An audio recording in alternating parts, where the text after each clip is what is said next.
নমস্কার বন্ধুরা। পবিত্র ৭০০ দিনের ভাগবত গীতা পাঠের আজ ৩৯তম দিন। আপনাদের সকলকে জানাই আন্তরিক স্বাগত ও প্রণাম। আপনারা শুনছেন অর্জুন বিষাদ যোগ, প্রথম অধ্যায়ের ৩৯তম শ্লোক। আজকের শ্লোক আমাদের শেখায়, যখন পরিবার ও সমাজের মূল্যবোধ ধ্বংস হতে শুরু করে, তখন তার প্রভাব শুধু একটি প্রজন্মে নয়, বহু প্রজন্ম ধরে পড়ে। শ্লোক পাঠ। কুলক্ষয়ে প্রণশ্যন্তি কুলধর্মাঃ সনাতনা, ধর্মে নষ্টে কুলং কৃৎস্নম অধর্মো বিভবত্যুতা। শ্লোকের সহজ অর্থ। অর্জুন বলছেন, পরিবার ধ্বংস হলে সেই পরিবারের চিরন্তন মূল্যবোধ ও ধর্ম নষ্ট হয়ে যায়, আর যখন ধর্ম নষ্ট হয় তখন পুরো পরিবার অধর্ম দ্বারা আচ্ছন্ন হয়ে পড়ে। বিস্তারিত ভাবার্থ। বন্ধুরা, এই শ্লোক শুধু একটি পরিবারের কথা বলছে না, এটি পুরো সমাজের ভিত কিভাবে ধীরে ধীরে দুর্বল হয়ে যায় সেই সত্য তুলে ধরছে। এখানে কুলধর্ম বলতে শুধু ধর্মীয় আচার বোঝানো হয়নি, এর অর্থ পরিবারের মূল্যবোধ, নৈতিক শিক্ষা, পারস্পরিক সম্মান, বড়দের প্রতি শ্রদ্ধা, ছোটদের প্রতি দায়িত্ব, সততা এবং মানবিক সংস্কার। অর্জুন বুঝতে পারছেন, যুদ্ধ শুধু মানুষ মারবে না, এটি সম্পর্ক, সংস্কার ও মূল্যবোধও ভেঙে দেবে। কুলধর্ম কি? কুলধর্ম মানে একটি পরিবার বা সমাজের সেই সুন্দর ভিত্তি যা প্রজন্মের পর প্রজন্ম ধরে মানুষকে সঠিক পথে রাখে। যেমন সত্য কথা বলা, অন্যকে সম্মান করা, পরিবারের পাশে থাকা, দায়িত্ব পালন করা, কৃতজ্ঞ থাকা। এই মূল্যবোধগুলো বই পড়ে শুধু শেখা যায় না, এগুলো পরিবার ও পরিবেশের মাধ্যমে ধীরে ধীরে গড়ে ওঠে। বাস্তব উদাহরণ ১। পরিবারের ভাঙন। ধরুন, একটি পরিবারে প্রতিদিন ঝগড়া, অপমান, অসততা এবং স্বার্থপরতা চলছে। সেই বাড়ির ছোট শিশুরা ধীরে ধীরে কি শিখবে? তারা শিখবে রাগ দিয়ে কথা বলতে, সম্পর্ককে গুরুত্ব না দিতে, স্বার্থকে বড় করে দেখতে। কারণ শিশুরা শুধু কথা শোনে না, পরিবেশ থেকেও শেখে।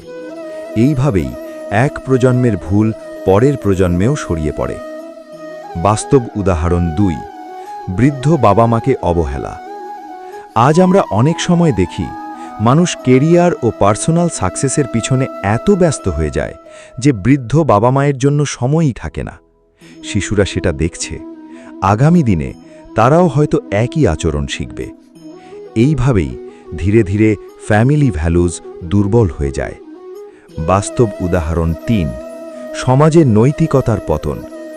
যখন সমাজে দুর্নীতি স্বাভাবিক হয়ে যায়, মিথ্যা বলা স্মার্টনেস হয়ে যায়, সেলফিশনেসকে সাকসেস বলা হয়, তখন মানুষ ধীরে ধীরে ভুলকে ভুল বলাও বন্ধ করে দেয়। এটাই অধর্ম ধীরে ধীরে ছড়িয়ে পড়া। অধর্ম বিভবত্যুতা, গভীর অর্থ। এর অর্থ, অধর্ম ধীরে ধীরে মানুষের উপর প্রভাব বিস্তার করতে শুরু করে। অধর্ম সবসময় হঠাৎ আসে না, এটি ছোট ছোট আপোষ দিয়ে শুরু হয়। ছোট মিথ্যা, ছোট প্রতারণা, ছোট স্বার্থপরতা, তারপর এক সময় সেটাই অভ্যাস হয়ে যায়। গীতার গভীর মনস্তত্ত্ব। গীতা এখানে বলছে, মানুষ শুধু নিজের জন্য বাঁচে না, সে তার পরবর্তী প্রজন্মের ভবিষ্যৎও তৈরি করে। আজ আমরা যেমন আচরণ করছি, আগামী প্রজন্ম সেটাকেই স্বাভাবিক বলে মানবে। তাই নিজের জীবন শুধু ব্যক্তিগত বিষয় নয়, এটি একটি সামাজিক দায়িত্ব। বাস্তব উদাহরণ ৪। Mobile generation. আজ অনেক পরিবারে সবাই একসাথে বসে আছে, কিন্তু কেউ কারো সঙ্গে কথা বলছে না, সবাই মোবাইল স্ক্রিনে ব্যস্ত। ধীরে ধীরে ইমোশনাল বন্ডিং কমছে, ফ্যামিলি কনভারসেশন কমছে, সম্পর্কের গভীরতা কমছে। বাইরে টেকনোলজি বাড়ছে, কিন্তু ভিতরে মানুষ একা হয়ে যাচ্ছে। এটাও আধুনিক সময়ের এক ধরনের কুলধর্মের ক্ষয়। অর্জুনের দূরদৃষ্টি। অর্জুন শুধু যুদ্ধের ইমিডিয়েট রেজাল্ট দেখছেন না, তিনি ভাবছেন, আজ যদি এই সম্পর্ক ও মূল্যবোধ ভেঙে যায়, তাহলে ভবিষ্যৎ প্রজন্ম কি শিখবে? এটাই একজন জ্ঞানী মানুষের লক্ষণ। জ্ঞানী মানুষ শুধু বর্তমান লাভ দেখে না, সে ভবিষ্যতের প্রভাবও দেখে। আধুনিক জীবনে এই শ্লোকের গুরুত্ব। আজ পৃথিবীতে স্ট্রেস বাড়ছে, ফ্যামিলি ব্রেকডাউন বাড়ছে, লোনলিনেস বাড়ছে। কেন? কারণ মানুষ ধীরে ধীরে বাহ্যিক সাফল্যকে ভিতরের মূল্যবোধের চেয়ে বড় করে ফেলছে। গীতা আমাদের মনে করিয়ে দেয়, একটি সমাজের আসল শক্তি শুধু অর্থনীতি নয়, তার নৈতিক ভিত্তি। প্রকৃত উন্নতি কি? প্রকৃত উন্নতি শুধু বড় বাড়ি, বড় চাকরি বা বড় ইনকাম নয়।